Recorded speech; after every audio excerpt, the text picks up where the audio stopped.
আসসালামু আলাইকুম বন্ধুরা, যে যেখানে আছো, যে সময় দেখছো, সবাইকে আন্তরিক শুভেচ্ছা জানিয়ে শুরু করছি আজকের পাঠে আমরা রাইট ফ্রম দ্য ভার্বের 7টার মতো নিয়ম শিখবো এবং সেই নিয়মের উপর ভিত্তি করে আমরা বোর্ডের একটা প্রশ্ন সলভ করব। তাহলে আর কথা নাই, চলা যাক আজকে লিসন। আমরা প্রথম নিয়মটা জানবো। উড ইউ মাইন্ডের পর ভার্বের আইএনজি যোগ হয় এবং উড ইউ মাইন্ডের অর্থ কিছু করবেন কি, মনে কিছু করবেন কি। আমরা উদাহরণ দিয়েছি would you mind open the window, এখানে ওপেনিং হয়ে যাবে উড ইউ মাইন্ড থাকার ফলে। তো এটি 1 নম্বর রুল।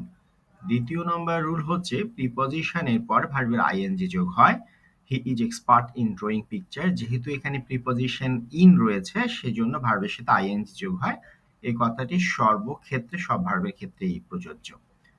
বন্ধুরা, এবার আমরা আসি 3 নম্বর রুল, ফার্স্ট কন্ডিশনের রুল। স্ট্রাকচার এখানে দেয়া আছে, সাবজেক্ট, ভার্ব, বেস ফর্ম,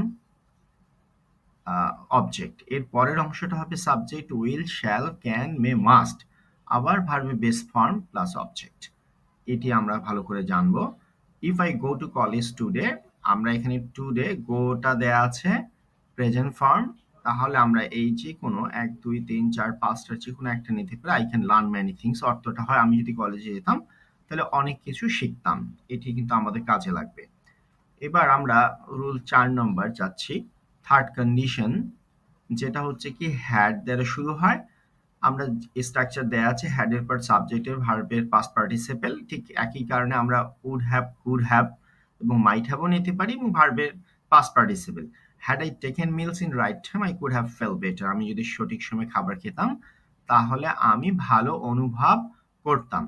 তো বন্ধুরা, এবার আমরা যাচ্ছি 5 নম্বর রুলে। উদ্দেশ্য বোঝানোর ক্ষেত্রে ভার্বের বেস ফর্ম এর পূর্বে টু বসে, যাকে ইনফিনিটিভ বলি আমরা। সেখানে চাকরির সাক্ষাৎকার দিতে এসেছিল। তাহলে কি came here to face job interview, যেহেতু একটু উদ্দেশ্য, ফেসের আগে টু বসানো হয়েছে। বন্ধুরা, এবার আসি কজেটিভ ভার্ব। ছোটকালে আমরা আসলে চাঁদ দেখেছি এবং আমাদেরকে আমাদের মা বাবারা চাঁদ দেখিয়েছেন। তো সেক্ষেত্রে যখন সাবজেক্ট নিচেই করে তখন তো খুব সহজ হয়ে যায়, যখন আরেকজন দিয়ে করে তখনই সেটা পজিটিভ ভার্ব। এবং পজিটিভ ভার্বের দুটি সূত্র আমি এখানে লিখে দিয়েছি। একটি হচ্ছে ব্যক্তির ক্ষেত্রে, প্রাণের ক্ষেত্রে, আর একটা ইনঅ্যানিমেট অবজেক্ট যেখানে নাই সেখানে কি হয়। তো যেখানে ভার্বটি পারসন থাকে সেখানে প্রেজেন্ট ফর্ম হয় ভার্ব, আর যেখানে ইনঅ্যানিমেট অবজেক্ট সেটি হচ্ছে পাস্ট পার্টিসিপল হয়ে যায়। তাহলে he made me love in my pains, তাহলে এখানে লাভের পজিশনটা কি, বেস ফর্ম হয়ে গেছে, কারণ যেহেতু মি রয়েছে আমাকে। ঠিক একই কারণ, he made the wall painted, আমি দেয়ালটার রং করে নিলাম। তো এখানে ওয়াল শব্দটা আছে অবজেক্ট পজিশনে, যেহেতু জীবন নাই সে কারণে আমরা এখানে পেইন্টেড শব্দটি বসিয়েছি। তাহলে এই পজিটিভ ভার্বের স্ট্রাকচার দুটি ভালো করে জানতে হবে। আজকে আমরা যে উদাহরণটি করাবো বোর্ডে সেক্ষেত্রে এটি যুক্ত রয়েছে। বন্ধুরা, তাহলে আমরা এবার 7ম রুল যাব, যেটি সহজ, যে প্যাসিভ ফর্ম যখন অবজেক্ট প্রধান বাক্য হয়ে ওঠে তখনই আমরা এই প্যাসিভ ফর্ম ইউজ করি এবং সেটা যে টেন্স সেই টেন্সের উপরে অক্সিলিয়ারি ভার্ব নিই। তো এখন বলা হয় ইংরেজি সারা বিশ্বে বলা হয়, কারা বলে? সাধারণ মানুষ। সে মানুষের কথা এখানে বলা নাই, কিন্তু ইংলিশটা অবজেক্ট পজিশন নিয়ে থেকে সাবজেক্ট করা হয়েছে, এই কারণে English is spoken all over the world. তো ইজ বলা হয়েছে।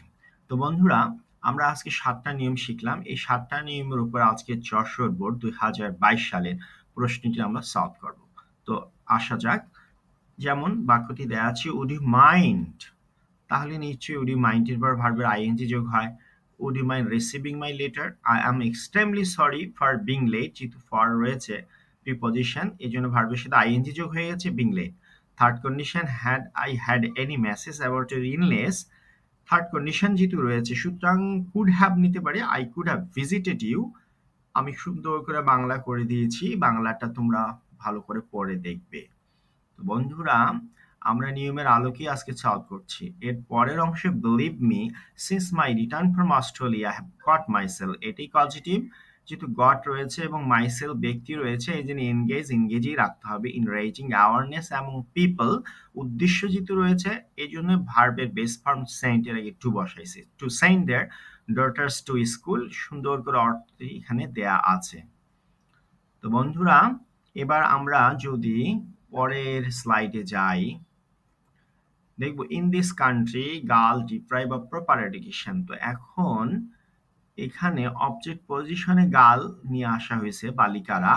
তো বালিকারা বঞ্চিত, girls are deprived of proper education. কারা বালিকাদের বঞ্চিত করে? সারা দেশের মানুষেরা।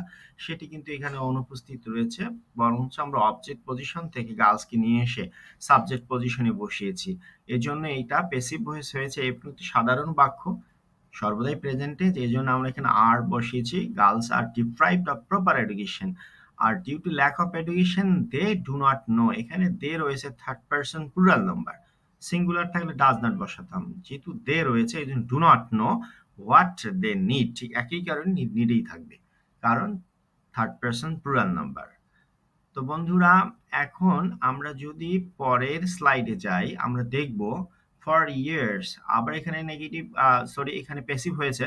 For years they are neglected, they are neglected in society if they. এখন আবার আসলে আমরা সেই ফার্স্ট কন্ডিশন, যে নিয়মটা আমরা একটু আগে শিখেছি থার্ড কন্ডিশনের আগে, ইফ দে আর এডুকেটেড। যেহেতু এটা প্রথমটা বেস ফর্ম এবং পরেরটা উইল বি আছে, তাহলে এটা এখানে বেস ফর্ম হতেই হবে। If they are educated they will be able to lead a happy life. তারা সুখী জীবন যাপন করতে পারতো যদি তারা শিক্ষিত হতো। তাহলে বন্ধুরা, আমরা আজকে এই যে আমরা 10টি পড়লাম 7টা নিয়মের অধীন, এই বোর্ডের প্রশ্নটি আমরা সলভ করতে পেলাম। এই নিয়মগুলোকে আমরা খুব ভালো করে বারবার দেখব।